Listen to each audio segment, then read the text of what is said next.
महाराष्ट्रामध्ये विशेषतः मराठवाडा भागामध्ये खूप असा जोरदार वादळी पाऊस झाला आहे, ज्यामध्ये शेतकऱ्यांचं अतोनात असं नुकसान झालं आहे। शेतीतील सगळे पिकं नष्ट झालेले आहेत, पिकं तर वाहून गेलेलेच आहेत, त्याचबरोबर जे शेतीची माती असती ती पण वाहून गेलेली आहे। अनेक घरांमध्ये पाणी शिरलेलं आहे, घराच्या घर पाण्यामध्ये वाहून गेलेली आहे, पाण्याने डुबून गेलेली आहे। परंतु तरीही या राज्य सरकारला अजूनही जाग का आली नाही? राज्य सरकार 2 दिवसापासून शेतकऱ्यांच्या बांधावर फिरत आहे, परंतु असंही असलं तरी अजूनही नुकसान भरपाई शेतकऱ्याला हवी तशी भेटत नाही आहे। ओला दुष्काळ अजूनही या सरकारने जाहीर केला नाही आहे। पंचनामे करू असं म्हणत आहे, आता एवढं मोठं ना भूतो ना भविष्य असं नुकसान शेतकऱ्यांचं झालेलं आहे, संसार उद्ध्वस्त झालेले आहेत शेतकऱ्यांचे।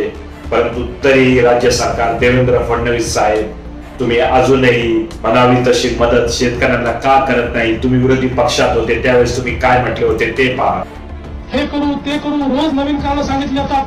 कधी सांगतात केंद्रातला पैसा यायचा आहे, कधी सांगतात राज्यातला पैसा यायचा आहे, कधी सांगतात बँकेतला पैसा यायचा आहे। ज्याला मदत करायची असते त्याला बहाणे कधीच सुचत नाही। शेतकऱ्याच्या पाठीशी उभं राहायचं असेल तर महाराष्ट्र समृद्ध राज्य आहे, महाराष्ट्राला कर्ज देखील काढता येतं। भरपूर 60,000 कोटी रुपयाची लिमिट महाराष्ट्राची कर्जाची आज बाकी आहे, कर्ज देखील काढता येतं। कुठल्याही पद्धतीनं हा पैसा जमा करून शेतकऱ्याला तात्काळ मदत करता येते, फक्त नियत आहे का मदत करायची हा प्रश्न आहे। आणि म्हणून ताईंनी आता जसं सांगितलं, वेगवेगळ्या प्रकारे आमच्या शेतकऱ्यांना मदत आज करावी लागेल।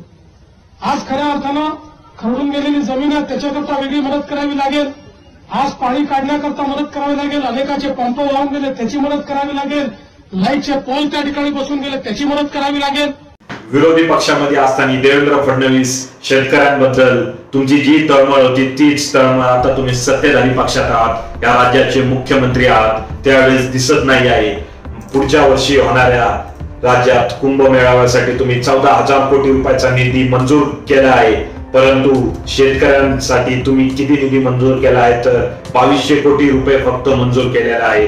एवढ्यामध्ये शेतकऱ्यांचं जे नुकसान झालं आहे ते कसं भरून निघेल हाच इथे एक प्रश्न उपस्थित होतो। त्यात तुम्ही ओला दुष्काळ पण जाहीर करत नाही। ओला दुष्काळ जर तुम्ही जाहीर केला तर केंद्र सरकारची मदत शेतकऱ्यांना भेटेल, परंतु तुम्ही ओला दुष्काळ जाहीर करायला सुद्धा तयार नाही आहात। लाजा वाटू द्या देवेंद्र फडणवीस, पंजाबमध्ये पण अशीच परिस्थिती आहे, परंतु पंजाब सारख्या राज्यांनी शेतकऱ्यांना 50,000 रुपये प्रति हेक्टर दिलेले आहेत आणि तुमचे गद्दार शिंदे फडणवीस सरकार आपल्या शेतकऱ्यांना 2-3 हजार रुपये प्रति एकर देत आहेत। लाजा वाटू द्या लाजा।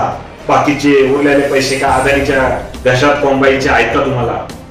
महाराष्ट्राच्या जनतेला मी एक आव्हान करतो की तुम्ही पाहत आहात मराठवाडा तसंच पश्चिम महाराष्ट्रातील सोलापूर जिल्ह्यातील जो भाग आहे, ह्या भागामध्ये जनतेचं तसंच शेतकऱ्याचं अतोनात नुकसान झालं आहे, दयनीय अवस्था झालेली आहे। ना भूतो ना भविष्य असं संकट शेतकऱ्यांवर आलेलं आहे। राज्य सरकार काही मदत करो ना करो, आपलं पण कर्तव्य आहे की आपणही मदत केली पाहिजे। मराठवाडा तसंच पश्चिम महाराष्ट्रातील जे पूरग्रस्त गाव आहेत त्या गावामध्ये जाऊन तुम्ही मदत करा पूरग्रस्तांची, छोटीशी मदतही तुमची फरक करून जाईल। अशा संकटाच्या काळामध्ये बळीराजाला साथ द्या।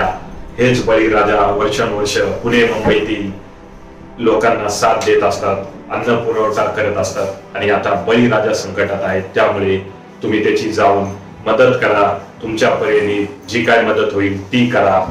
धन्यवाद। जय हिंद, जय महाराष्ट्र।